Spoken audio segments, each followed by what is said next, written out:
नमस्कार, द सूत्र देख रहे हैं आप और मैं हूं आपके साथ अतुल द्विवेदी। आज की इस वीडियो में हम आपसे बात करेंगे दो राज्यों के कर्मचारियों की। दो राज्य जिसमें से जो दूसरा राज्य है वो अलग मध्य प्रदेश से ही हुआ, लेकिन वहां के कर्मचारी फिलहाल बहुत खुश हैं, लेकिन मध्य प्रदेश के कर्मचारी फिलहाल बहुत दुखी। हम बात कर रहे हैं छत्तीसगढ़ की, क्योंकि छत्तीसगढ़ में अभी हाल ही में जो वहाँ के मुख्यमंत्री हैं विष्णुदेव साय, उन्होंने अपने प्रदेश के कर्मचारियों का डीए 55% से बढ़ाकर 58% कर दिया है, लेकिन मध्य प्रदेश के जो कर्मचारी हैं उनका डीए आज भी 55% ही है। हम दोनों स्टेट्स की तुलना करेंगे, हम आपको आंकड़े बताएंगे कि इस जो छत्तीसगढ़ ने जो ऐलान किया 58% डीए देने का, उसके बाद वहां पर कितना बोझ आएगा सरकारी खजाने पर, और अगर एमपी गवर्नमेंट ये कर देती तो यहाँ पर कितना बोझ आता। सारी बात करेंगे डिटेल से, लेकिन सबसे पहले वन बाय वन खबर पे आगे बढ़ते हैं। तो पहली बात तो ये कि जो मैं आपको बता चुका हूँ कि अब छत्तीसगढ़ के जो कर्मचारी हैं उन्हें अब 58% डीए मिलेगा, शायद सरकार ने ऐलान कर दिया है। और इसके अलावा अब बात वहाँ कर्मचारी कितने हैं, तो छत्तीसगढ़ में जो आंकड़ा है सरकारी कर्मचारियों का वो लगभग 5 लाख है। छत्तीसगढ़ में लगभग 5 लाख सरकारी कर्मचारी हैं, जबकि दूसरी तरफ मध्य प्रदेश में कितने सरकारी कर्मचारी हैं, तो मध्य प्रदेश में दावा किया जाता है कि 7.5 लाख के आसपास सरकारी कर्मचारी मध्य प्रदेश में है। इसके अलावा बात करें कि सीएम साय ने ऐलान किया, वहां का जो राज्य स्तरीय कर्मचारी सम्मेलन था वहां पर सीएम पहुंचे हुए थे, वो उनका ये 8वां सम्मेलन था। वहां पर सीएम ने ऐलान कर दिया कि अब हम अपने कर्मचारियों को 58% डीए देंगे। इसके पहले आपको बता दें कि छत्तीसगढ़ में 2% डीए बढ़ाया गया था कर्मचारियों का, और तब आपको ध्यान होगा कि मध्य प्रदेश में भी डीए बढ़ाया गया था और कर्मचारियों का डीए बढ़ा के 55% कर दिया गया था। इसके अलावा अब आते हैं मेन बात पर कि वहां पर कितना बोझ पड़ रहा है सरकारी खजाने पर और एमपी में कितना बोझ आएगा।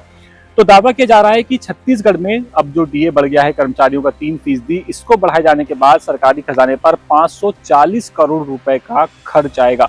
ये एक दावा किया जा रहा है, जबकि अगर सरकार एमपी गवर्नमेंट अगर अपने कर्मचारियों पर डीए 3% बढ़ा देती तो कर्मचारियों को एरियर देने के साथ साथ जो पूरा खर्चा आता, जो पूरा भार आता सरकारी खजाने पर, वो लगभग आता 600 करोड़ रुपए का। यानी ज्यादा अंतर नहीं है अगर आप तुलना करें दोनों स्टेट्स की अगर आप तुलना करें। इसके अलावा आपको एक जानकारी यहाँ पे ये दे दूं कि छत्तीसगढ़ के जो कर्मचारी हैं उनको 7वें वेतन आयोग के तहत 3% डीए बढ़ा है, और 3% डीए बढ़ाया गया है 7वें वेतन आयोग के तहत, और 6वें वेतन आयोग के तहत डीए बढ़ाया गया है 7%। इसके अलावा बारी आती है भुगतान की कि ये भुगतान कब होगा, तो भुगतान की बात कही गई है कि भुगतान अप्रैल मार्च 2025 की सैलरी से शुरू होगा। यानी कि जब से वो सैलरी मिली थी तब से लेकर के जो भुगतान नहीं हो पाया उसको भी अब जोड़ करके सरकार अपने कर्मचारियों को देगी। इसके अलावा पेंशनर्स को भी 3% महंगाई राहत देने का ऐलान छत्तीसगढ़ सरकार कर चुकी है। दूसरी तरफ आपको ध्यान होगा कि 10 सूत्र ने ही आपको एक खबर बताई थी कि मध्य प्रदेश में जब दिवाली के वक्त में ये खबरें चल रही थी कि सरकार शायद कर्मचारियों का डीए 3% बढ़ा दे, लेकिन तब कर्मचारियों का डीए नहीं बढ़ाया गया था। इसके बाद खबरें ये आई कि जो मध्य प्रदेश का स्थापना दिवस है उस दिन डॉक्टर मोहन यादव जो मध्य प्रदेश के मुख्यमंत्री हैं वो डीए बढ़ाने का ऐलान कर सकते हैं, लेकिन तब भी सरकार ने डीए बढ़ाने का ऐलान नहीं किया। तब से लेकर अब तक मध्य प्रदेश के जो कर्मचारी हैं वो डीए बढ़ने का इंतजार कर रहे हैं, लेकिन उनका डीए नहीं बढ़ाया गया। जब केंद्र में 3% डीए बढ़ चुका है और छत्तीसगढ़ में भी 3% डीए बढ़ चुका है। बता दें, अगर एमपी गवर्नमेंट अपने कर्मचारियों का डीए 3% बढ़ा देती तो जिनका वेतनमान 19,500 है उनकी सैलरी बढ़कर हो जाएगी 30,810 रुपए। और इसके अलावा हम आपको बता ही चुके हैं कि एमपी में फिलहाल 55% डीए मिल रहा है, और एमपी का जो वित्त विभाग है उसकी तो लंबी चौड़ी प्लानिंग है। वो तो प्लान बना के बैठा है कि अपने कर्मचारियों का डीए इतना बढ़ाएगा, ऐसा करेगा, वैसा करेगा, लेकिन फिलहाल ये सारी बातें जो हैं वो सिर्फ चल रही हैं। फाइलें कहाँ घूम रही हैं ये किसी को नहीं पता है। और इस पूरे मामले पर हम बात करेंगे जो हमारे मैनेजिंग एडिटर हैं हरीश दिवेकर जी, उनसे बात करेंगे कि आखिर जो मंत्रालय में जो डीए को लेकर जो बातचीत चल रही है वो आखिर कहाँ तक पहुंची है, क्या सरकार डीए बढ़ाने पर कोई फैसला कर सकती है। आइए चलते हैं उनके पास और जानते हैं उन्हीं से। देखिए, मध्य प्रदेश में कर्मचारी महंगाई भत्ता ना बढ़ा, उसको लेकर कर्मचारी में आक्रोश हो गया। और सबसे बड़ी बात है कि छत्तीसगढ़ जो छोटा राज्य है, हमेशा ये होता रहा कि मध्य प्रदेश पहले बढ़ाता है, उसके बाद छत्तीसगढ़ उसको फॉलो करता है। 3 साल पहले जरूर छत्तीसगढ़ ने एक बार पहले बढ़ाया था, लेकिन महंगाई भत्ता बढ़ाने की बात करें तो हमेशा मध्य प्रदेश अव्वल रहा है। लेकिन वर्तमान हालात जो है, मध्य प्रदेश की आर्थिक स्थिति जो है थोड़ी सी मतलब डगमग है। मतलब लाडली बहना का जो पैसा आ रहा है वो एक मुश्त जा रहा, बड़ी रकम जा रही है।